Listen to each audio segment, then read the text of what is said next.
achieved.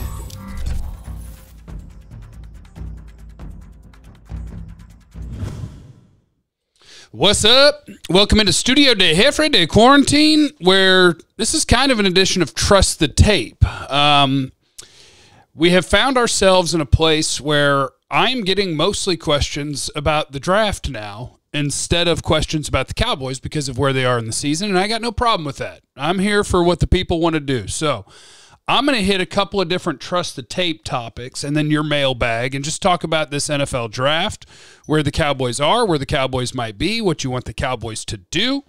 And I'll start off here. Right now, Tankathon flipped on me. They got the Cowboys picking 5th instead of 4th. Right now, the Chargers and the Cowboys are tied with the same record and the same strength of schedule. So, I don't know, but they flipped them on me. So right now, the Cowboys would be picking 5. And here's where I want to start. How many guys in this NFL draft class would you be comfortable picking in the top 5 of a draft?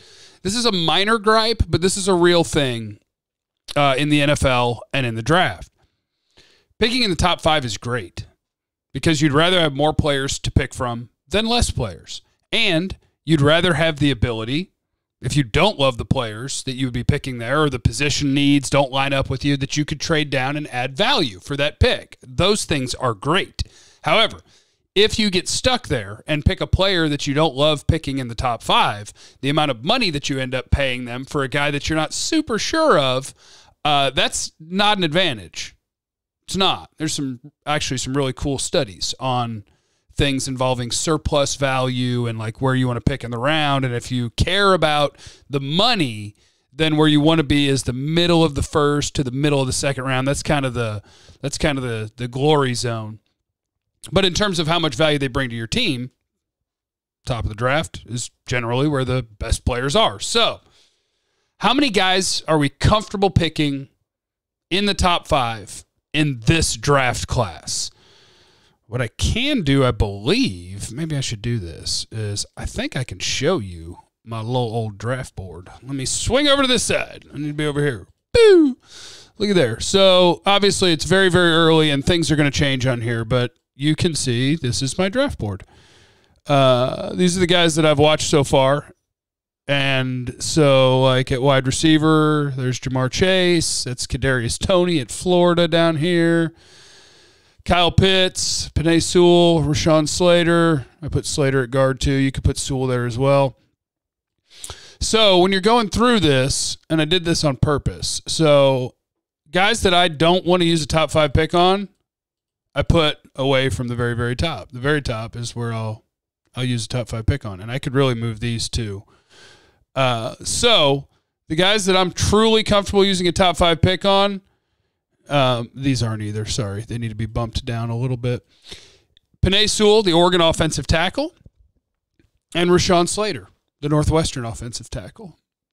Those are the 2 guys that I would be comfortable using a top 5 pick on because those are the 2 guys that I feel the most confident that, hey, these guys are going to be Pro Bowlers. And not Pro Bowlers because 75 people back out. But Penei Sewell, Oregon, he's 6'5", 6'6", 330, but super athletic, great balance, nasty. Sewell he's a very good prospect. You got to be careful with words like incredible because I do have to pump the brakes with both of these guys would be Wirfs and Wills. Both these guys would be 3rd on the offensive tackles last year. But they're very good prospects, and Rashawn Slater at Northwestern, who doesn't get talked about as much as Penei Sewell because, well, let's do that. Why? Prospects and players are 2 different things in college football. So Penei Sewell is probably the better prospect because of the traits that you're looking for that can lead to a super high ceiling for a prospect. Penei Sewell is going to check in as a giant who's nimble, super long arms, all the things that NFL teams are going to check the boxes.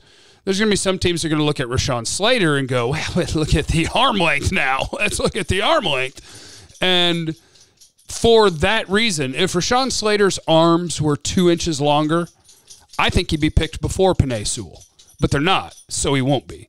But if you got stuck in the top 5, either one of those guys upgrades your offensive line from day one, and they're going to play really good football for you for a decade on your offensive line. So Penei Sewell, Rashawn Slater. If you get absolutely stuck, I can pick one of them.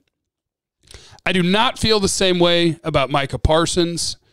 I have a tough time with off-ball linebackers in the top 5, and I have a tough time with high ceiling but some bust potential, especially for a less valuable position. So I would struggle with Micah Parsons being picked in the top 5, but I think you need to know his name. It's a Penn State linebacker.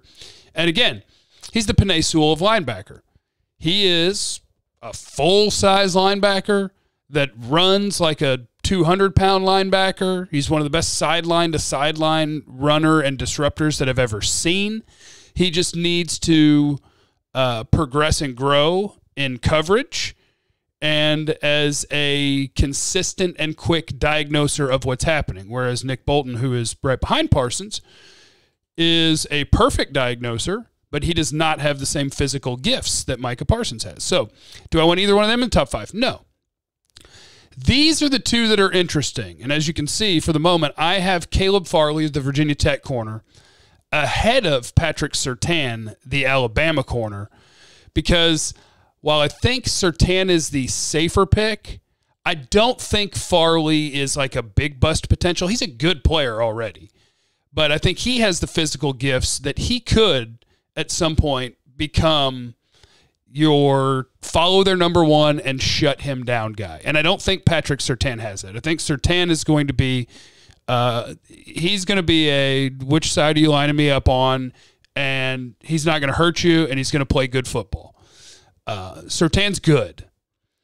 Farley is also good and potentially, I think, lockdown in the NFL. So I guess you could do it if you got stuck.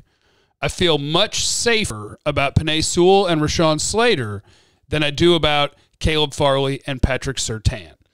And if you can do the captain trade down thing where you can accumulate some picks, maybe that should be our next topic here on a YouTube and 1053thefan.com version of Trust the Tape.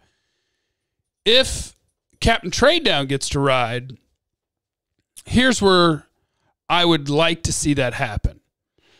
For now, again, I have a lot of players I still have to watch. If you were to trade down in this NFL draft, and it requires starting off in the top 5 or 6, because somebody's got to probably come get a quarterback. Maybe somebody would come get Kyle Pitts or Jamar Chase. But if you traded down, well, just for fun, let's say the team you trade down to is, I don't care, Denver, Chicago, New England, San Francisco. Somebody wants a quarterback, right? And you go down to somewhere in the teens. Well, now my question would be, let's say I'm at 13.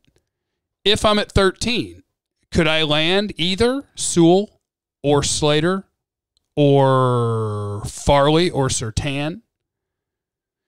If you could land one of those guys down there, now you're getting awesome value on top of the same player you were going to pick anyway and having more money against the salary cap because you pay the pick less money. That would be the dream. Now, if you lose them, what does that turn into? It's okay. At least I think it's okay. There's going to be a lot more corners and a lot more safeties that I'm going to get on this board hopefully very soon. I'm going to try to watch the Clemson corner today. I'm going to try to watch the Pitt safety today. But let's say you trade down. And in your trade down, now instead of picking at 4, you're picking at, we'll just call it 13. You're picking at 13, and Slater's gone, Sewell's gone, Farley's gone, Surtain's gone. But because you're at 13, you now also have your pick at 30 whatever, and you're going to trade for their pick at, let's see, if it's 13, there's 32, 45. So now you have a pick at 45 that you didn't have before in addition to your second-round pick. Then the way we're viewing this is, okay, maybe at 13, I start looking at some of these edges. Is Kwity Paye available? And that's Michigan defensive end. Is Azeez Ojulari available? That is a Georgia edge player. He's like 240-something pounds. He's a smaller guy, but he's strong. Is one of them available? Okay. What about J.C. Horn? South Carolina corner. Is it too early for Nick Bolton? According to most, probably. According to me, maybe. But as you can see, you're choosing between all these guys, and now when I get to pick 34 and pick 45, well, instead of coming out of there with Patrick Surtain, and in the second round I take Christian Barmore, the Alabama defensive tackle. I'm just throwing names. Well, maybe instead of that, I end up with J.C. Horn, and I end up with whoever you want with the second round pick, Barmore. And then how about at 45, or maybe I'll move Barmore down a little bit further, and we'll go Samuel. How about Horn? And then in the 30s, Asante Samuel Jr. to play the slot for you over the next half decade. And with your extra pick, you help your defensive line. With your extra pick. And you get an extra pick in the third, too, where maybe you'll pick up a safety or whatever. So as you can see, this is my for now board of the guys that I have watched so far. Guys I'm lower on than most. This is Gregory Rousseau, Miami. That is him in the third round. Did I miss the mark? No, he's right there. Yeah.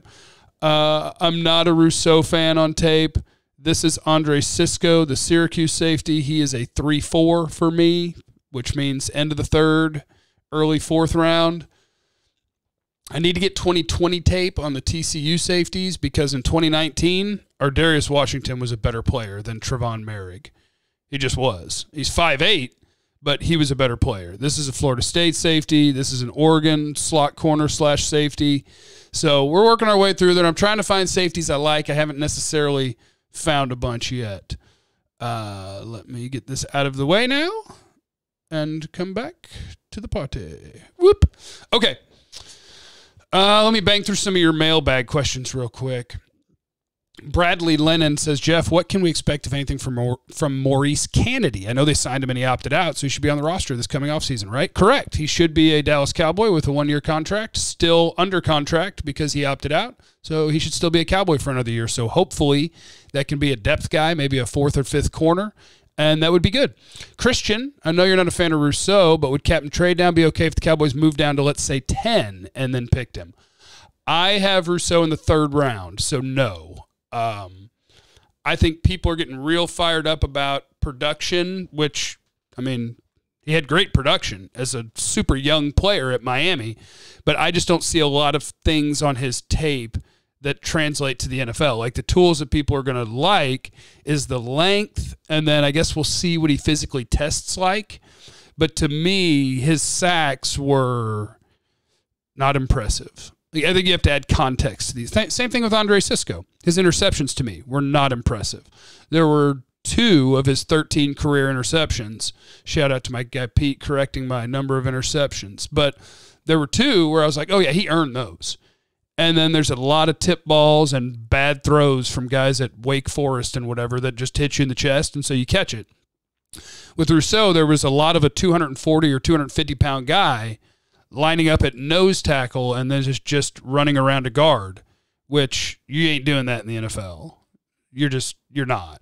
So, like, what are the projectable things there? That he had good production, that he's very long, and that from the interior he was able to win, but there's a lot that goes into being successful on the line of scrimmage in the NFL, and I just haven't seen it from Rousseau. So to me, he is a total projection, and you can't point to the player and be like, here's why I feel great. You're pointing to well, here's what I think I can do with him maybe.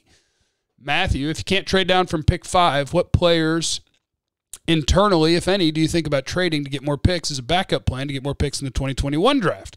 Outside of Dak, because I don't want to trade him, and I think to trade him would be dumb. That's the problem. The Cowboys don't have a bunch of young players that are tradable. I mean, I guess now you don't want to trade anybody off that offensive line, right? You don't have enough depth there. Because, I mean, in theory, you could say Connor McGovern's going to start for you next year, and you could flip Connor Williams for a late pick. But no, I don't want to do that. You probably don't want to flip either one of your tight ends. I don't want to flip any of those receivers. And then on the rest of your roster, you just don't have a lot that's appealing to other teams. Your whole secondary's contracts are up. At linebacker, one's got a huge contract and one is a first-round pick, and you don't have depth there. They don't have a lot. That's why people keep coming back to Michael Gallup and Amari Cooper, and I'm not going to entertain you guys about that. AJ Beer, I watched a little bit of Miami defensive end Jalen Phillips. He looks much better than Greg Rousseau right now. Where would you say he belongs in this draft? I think Jalen Phillips, so Gregory Rousseau in 2019 wore number 15 for Miami. He's an opt-out. In 2020, the guy wearing number 15 is Jalen Phillips, and I do agree that he's a better player today than Gregory Rousseau, and it's not close. He's a legitimate – he was once the number one recruit in the country, but he has overcome what was his bad injury? I believe it was a wrist. He's gone through some concussion stuff, so there's going to be medical things that are going to drop him. But if you were to watch Jalen Phillips, the Miami Edge players, tape this year and say, where does that get drafted? I would say most years late teens to late 20s. So I bet you that Jalen Phillips is a second-round pick because there's going to be medical question marks, but he shows promise as a pass rusher. It's a guy that actually has a plan as a pass rusher, wins inside, wins outside. I think he's got to get a lot stronger because when he gets blocked, he stays blocked. But I think his pass rush tools are something that get picked around the end of the first round. Jay Burnett, give 94 some love, Jeff. He put in the work and very nearly got a couple sacks. Oh, from yesterday, yes. Randy Gregory, loved watching him this year. He's helping. Stephen Garrett, what would be a trade offer for Dak that we could not refuse? There's no such thing. I could refuse any trade offer. I would accept the number one overall pick, I think. And I would acknowledge that it's risky. There's no guarantee that Trevor Lawrence is going to be a superstar. But I think he's a really good prospect, and so I'd probably do that. Billy Morrison. All right, let's go Miami's Gregory Rousseau and Florida State's Asante Samuel Jr. Tell me about that for them boys. Give me a different defensive player. Give me a trade down, and instead of Rousseau, give me Kwity Paye, and then give me Asante Samuel Jr., and I've got another pick in the second round, and now we're cooking, Billy. Lake 455. Jordan Lewis, quietly been good the last couple of games. Yes, he has. How cheap is he going to be? If he's cheap enough, bring him back. Jin Young Chung. Hey, Jeff, would you pick Rashawn Slater at 4? I would, if I'm stuck. My Yankees 19. Jeff, if you had to give 3 players Player of the Year award for this year, who would you give it to? Tank Lawrence, Amari Cooper, third Cowboy, Player of the Year award. Zach Martin got hurt, so can I count him? Amari Cooper, Tank Lawrence, CD? Let me marinate on that one. Let me marinate. And in the meantime, thanks for stopping by. This was kind of an edition of Trust the Tape. Leave in the comments, of course, what you want to talk about tomorrow. I will do my very, very best to take care of you. Make sure that you are subscribed to youtube.com/Jeff Cavanaugh, Cavanaugh, and that you're leaving stuff in the comments and you're mashing that thumbs up button. Check 1053thefan.com every day. And I love you.